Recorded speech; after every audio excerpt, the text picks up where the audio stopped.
standard level, it's the same score. So that's one thing I know confuses some parents. In IGCSE, if you take the core paper, the maximum you can get is a C. If you take the extended paper, you get from a C to an A. In the IB, standard level and higher level are all scored from 1 to 7. But you've got to do 6 different subjects. So that would be a maximum of 42 points from those 6 subjects. But then, between theory of knowledge and your extended essay, the work that they mark, the extended essay, in theory of knowledge, there's an essay and a student presentation they can do in groups. They're assessed, they're marked, and they get up to 3 bonus points through a combination of their grades in TOK and in their extended essay. So the maximum score that a child can get is 45 points from the IB Diploma. I've been asked recently, what's the maximum score that children can get in A-levels? Well, there is no minimum and maximum score. The minimum is getting, I suppose, 1G on one of them. But in terms of the maximum, it really depends on how many subjects they're doing. It depends on how many different courses. If they're doing 4, it's very, very rare for any child to ever take more than 4 final A-levels and get 4 A stars. But you do hear from time to time these exceptionally bright students that might end up with 5 A-levels. As I say, I'll show you in a minute. Doesn't necessarily make you more acceptable to a university than if you just had the 4 beforehand. So 45 points is the maximum. You have to do 6 subjects, you have to do 3 higher, and you have to do 3 standard level subjects for the IB Diploma. All of this in the middle, though, is important in the entire school. So I'll talk a bit more in a minute about a number of parents have asked, not just for here, but for other schools, how do I know if the school is delivering it in the right way? Well, if they have that logo, they are an IB World School, then you know that the IBO, the company themselves, the organisation themselves, has visitors seen the school. And what they look for, okay, they look at teachers' planning, they might visit lessons, but what they're really looking for are qualities, what they call the IB learner profile. They want to see that the school is thinking beyond English, maths and science. They want to see that how the school is making students knowledgeable, how they're making them caring, developing them as risk takers. And this is something that for us here is not about the IB Diploma. It's actually something that makes Malvern College, Malvern College. We don't call it the IB Learner Profile. We have something different that Malvern College actually established before they started teaching the IB Diploma. And it's called the Malvern Qualities. And there's a lot of overlap. We talk about things that maybe aren't words on here, like honesty is one of our qualities. Well, that's not here as one of those big, bold words.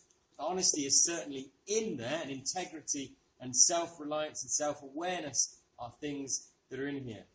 And it's not about, for us here, it's not about years 12 and 13. It's not about the IB Diploma. We actually have this understanding right throughout the school.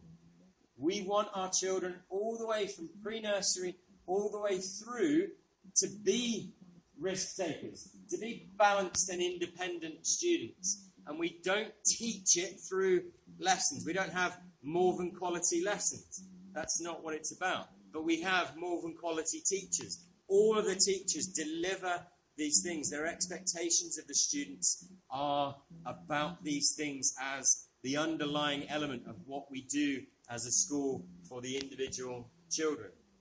So the IB Diploma thinks that these, the IB organisation, it's not just the diploma, they have it for their PYP and MYP.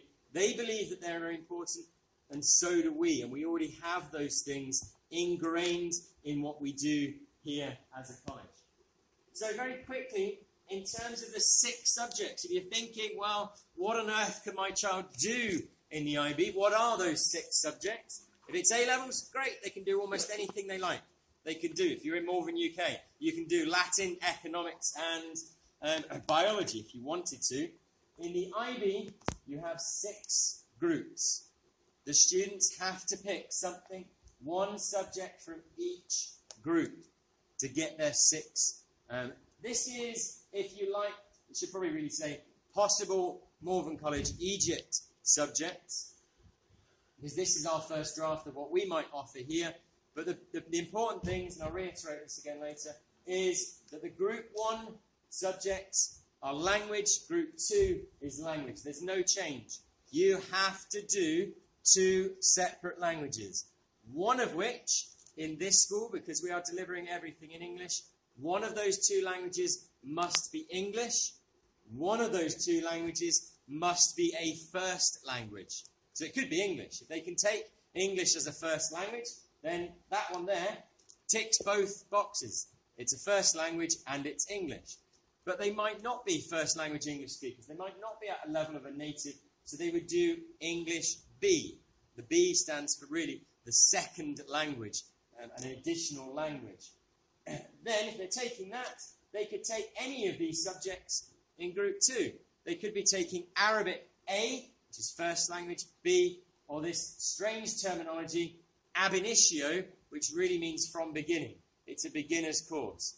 So strangely, unlike A-levels, a student studying the diploma can start something completely from scratch.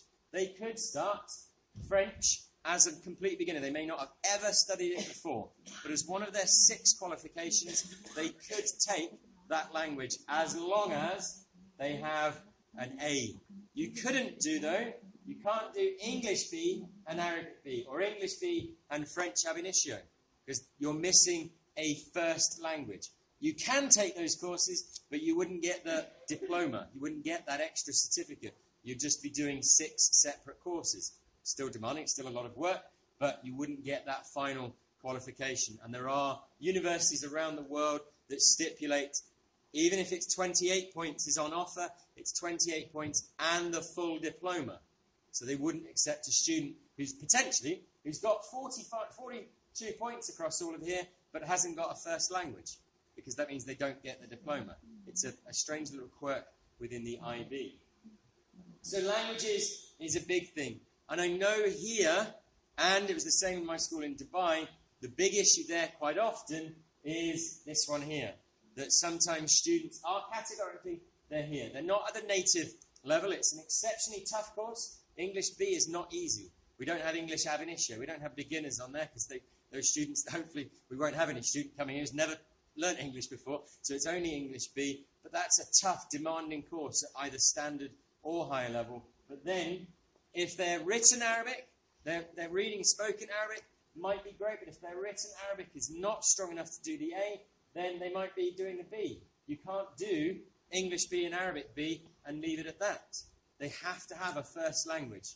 So we try all the way from, again, pre-nursery right way through. Our aim, our expectations, the desire is to get every student into first language. But that's not for everyone. If, being very honest with you, if I had lived my entire life with my parents and everything in Egypt, learning, being English and speaking English at home and trying to learn Arabic, there is absolutely no way I would ever pass either of these 2 courses, Arabic A or B, because I'm really just not very good. It doesn't sink in. I'm quite scientific. It's this way or that way. I can't deal with those things. It doesn't work for me. I'd probably still struggle with ab initio, to be fair. So it wouldn't be for me. So I would be stuck if I was the other area doing the opposite, being fine in first language, but not the other way around. And it's one of those things that for our students, if their Arabic, if their native language is not strong, it can cause issues later on, which is why we put a huge emphasis on Arabic here as well, for native and foreign, that we don't want the students to let up on their Arabic under any circumstances. The number of meetings I've had with parents who say, right, at home we're pushing English, English, English, and they get really upset, and I say, stop. Let us do that. You do the Arabic. You're going to be much better at supporting Arabic at home.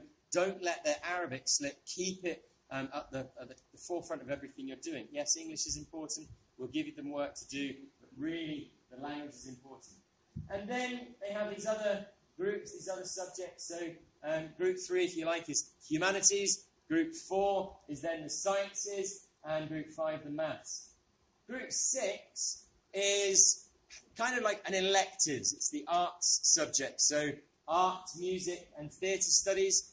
But the reason why I put this up here just as an example, in Group 6, the students can actually choose anything from these 5. Anything the school can physically timetable and offer. So, for instance, it might be that we decide to put chemistry here. If a student wants to do physics and chemistry, they can do that. If a student wants to do, and I had a student in my last school doing English A, in here was doing Chinese A, and then in here did French B. 3 languages. So they were an exceptional language student, and they graduated with what's called a bilingual diploma. They had 2 first languages and graduated. Half of what they were doing were languages. So there's lots of options in here. The things in red are just things that we as a school are looking at as possibilities. So we've got a teacher who can teach Spanish, and a teacher who can teach Italian ab initio. That might be things. There are subjects here, literature and performance, can count as Group 1 or Group 6. They can be doing it in any of those. Something I've taught before, environmental systems, they could do environmental systems as Group 3 and biology in Group 4. Or they could be doing it as environmental systems in Group 4 and be doing economics in Group 3 if they wanted to. So the IB is incredibly complicated. It's not huge in Egypt. It's only really been going since 1989. It's not been going in Egypt as long as Malvern College UK have been delivering it. It's actually older at Malvern UK than over here. There are only 18 schools offering the diploma now. As of August 2019, we'll have 19 plus. I know there are a number of other candidate schools. We're in the process of doing this very rigorous process of authorization and getting an accreditation from them to do it. But one of the things I would suggest, if you have any questions, any concerns about the IB, we can offer some advice. Nicola certainly can, from the IB coordinator. But if you go to this website, ibo.org, it is full of videos and information and really explicit information about which schools. So I just dragged off 5 or 6 schools there from their list. But you can click on any country in the world and it will give you a list of exactly which schools do the diploma, do MYP, do PYP. All of that information is on there, and very soon they'll have that listed there as well. We're not listed on there at the moment because we only got to year 10. We haven't completed the authorization process. That will happen over the next academic year, and then we move on from being a candidate school to authorized. Exactly the same process I've done in my last 2 schools. And when I look at the list of schools here that already have accreditation, here I have no worries in saying, not just from my own personal point of view, but that we are going to deliver it as well, if not better, than any of those because of Malvern, because of the qualities and the things that we're going to be delivering. We're not looking. I've not visited half of these schools. I can't say bad things about them. I don't know them. I've only heard certain things, but I'm quite certain and passionate about the fact that the way in which we're going to be delivering the curriculum is going to be different. And the IB guy that we've got that's coming out and visiting us hopefully in February is actually probably less experienced than myself and Nicola in terms of experience of delivering the IB, and he's going to come out and help us finish up this process. So very quickly, because I know some parents were asking about, how can I tell if the school is offering the right courses, they're delivering it in the right way. As opposed to IGCSEs and A-Levels, it wasn't easy when we went through the authorization with Cambridge and EdExcel, but it was one brief meeting. They came to the school for a couple of hours, stamped the papers, and off they went. The IB put you through a massive authorization process. It's a 2-year minimum process. They want to see documentation. They come and visit the school, as we've got a consultant coming out next term, and then they bring a visiting team at the end to essentially inspect the school and make sure, just because you've put on paper that you're going to do this, actually they believe you are. So that list of those 18 schools in Egypt that are offering it have met minimum standards and expectations. And every 5 years, the IB do the process again.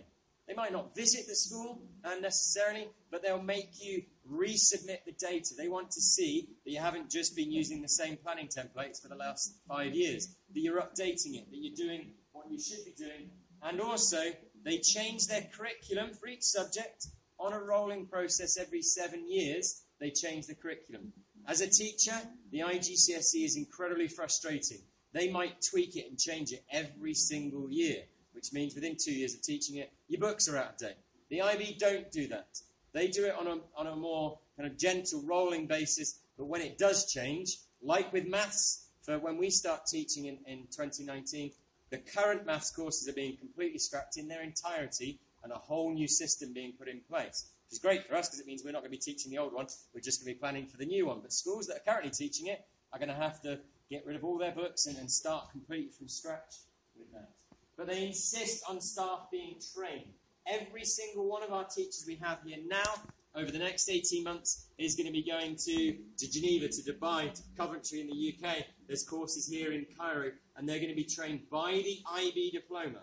That includes myself. If I was going to be delivering biology here, they wouldn't just take the fact that I've taught it before at another school. I haven't taught it for 4 years. They would say, no, to get your authorization or to get your 5-year review, you have to have someone who's been to the training in the last round since the last update of the syllabus. I would have to go on biology training, but there's different categories. I've done up to category 3.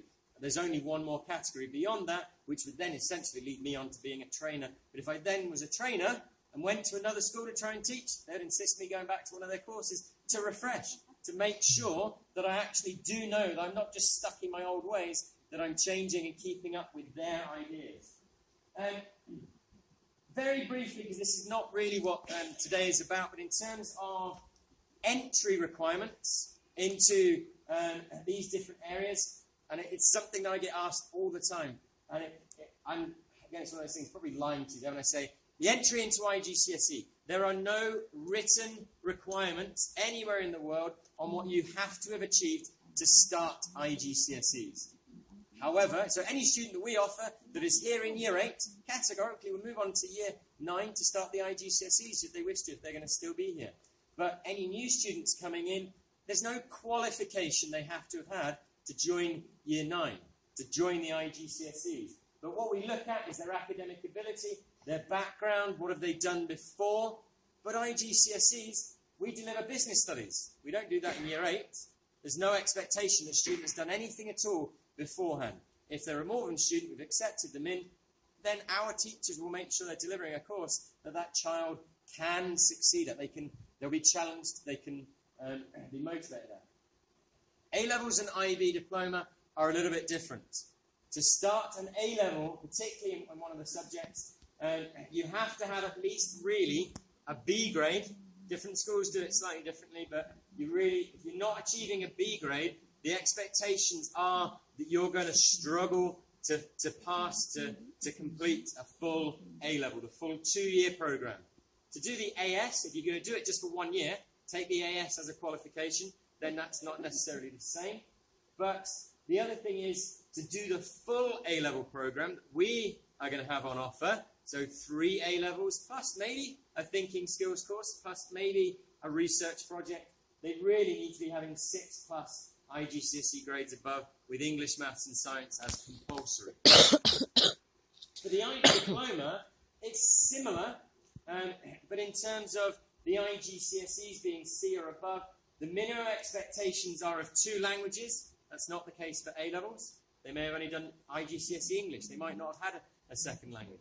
But for the IB Diploma, they have to have 2 languages, and they have to have maths, science, and a humanities subject. But then it becomes more complicated for the individual subjects.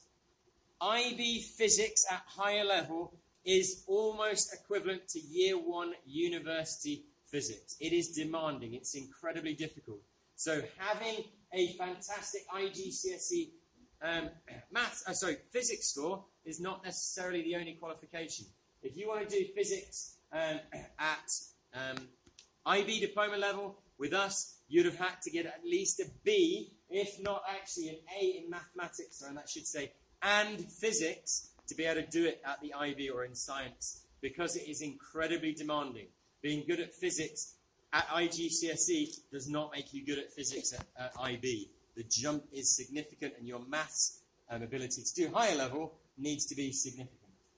So I'm going to run through the next few a bit quicker, because I think the next few slides don't necessarily relate to most people here, because we've been asked lots of questions about transferring to the IB, from going from American to British, or when's the right time to start the diploma. Now here, the only time to start the diploma is when you've finished your IGCSEs. You can't do any other way. There's no changing from A-levels to IB and backwards and forwards. That doesn't work like that. But there is no right and wrong time to change from one curriculum type to the other. The only advice is the sooner the better. Clearly, the younger a child moves into that, the more established they're going to be with their friendship groups, their social and emotional parts of the school. The older they get, I'm sure many of you in here with teenagers, you know, the older they get, the more difficult it is to deal with that side of them rather than just the academics. And the difference between American and British is significant in certain areas. Science is one, where in Year 8 in the American curriculum, they'll be teaching something that we wouldn't deliver until the end of Year 9. But then we're doing things in Year 8 that they don't do at all, because they don't see it as warranting the same amount. It doesn't lead on to their AP qualifications, whereas it does for us. But the biggest choice of any parent moving is really, from American to British system, is the emotional and social side. The students coming from American system that come here, that have already joined us, their biggest issue is this thing, having to wear a shirt and a tie, and our standards of behaviour. Not the academics. 3 weeks into them being here, I don't get questions about, I'm struggling with my English or my maths or things. They might be, but actually it's, what am I doing? I don't understand why I need to do this. Why do I have to walk on the right-hand side up and down the stairs and things? So what? It's the cultural aspects of the school that sometimes are a bigger thing for them. However, the big thing is transferring after they've started Year 9 does become much more complicated because of this 12 and 13-year pathway. There's all those different things. Once they've started IGCSEs, it's such a rigid curriculum that if you've done a term at another school and then you want to join IGCSEs halfway through, it becomes very difficult.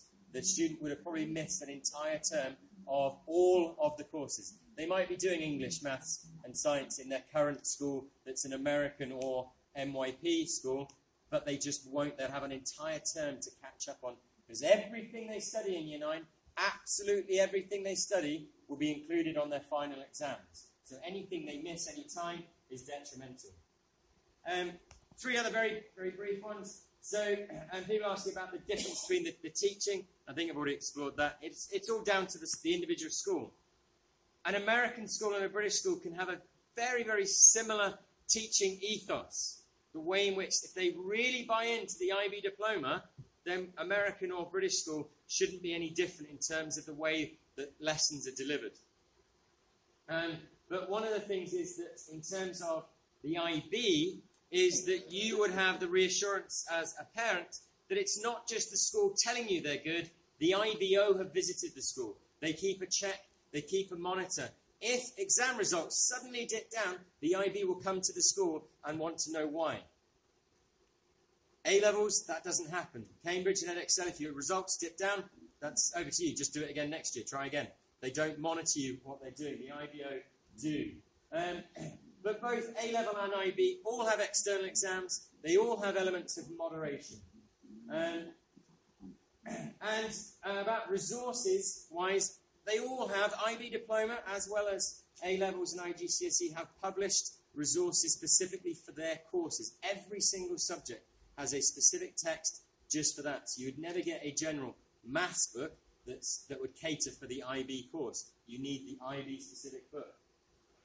One big question is, and again, I don't talk to students about resits. We don't want them doing resits. They will do it once and once only, because they're going to get their best grade. We start talking about resits, they go, excellent, I can sit back and give it a go, and then I can wait until my resits. That's not appropriate. We don't do that. However, both IB and A-levels do allow for resits. The IB is a bit nicer in terms of its resits, because the student's coursework, if they've done really well and it's just the exam they've messed up on, they can just take the exam.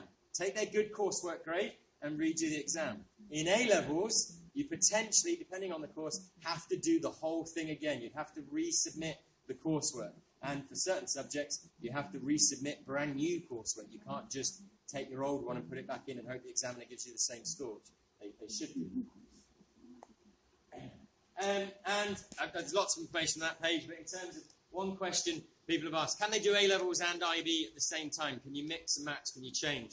The easy answer is no. The very long, complicated answer from Malvern UK is, well, yes, but because they do.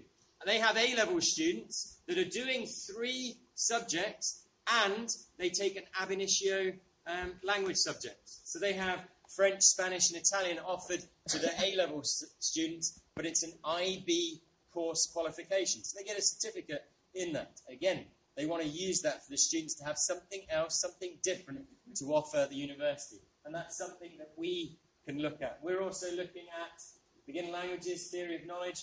CAS is compulsory across this entire college anyway. I said we had students out yesterday doing those kind of things. It's not just a program where we say, right, you have 2 lessons a week on CAS. That's not how it works. It delivers it all the way through.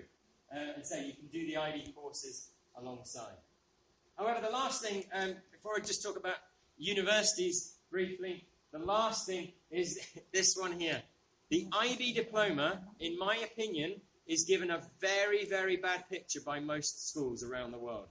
The IB Diploma is not hard. It is not impossible. My last school, the IB Diploma was the only option for students. No matter what you had done previously, the IB Diploma was it.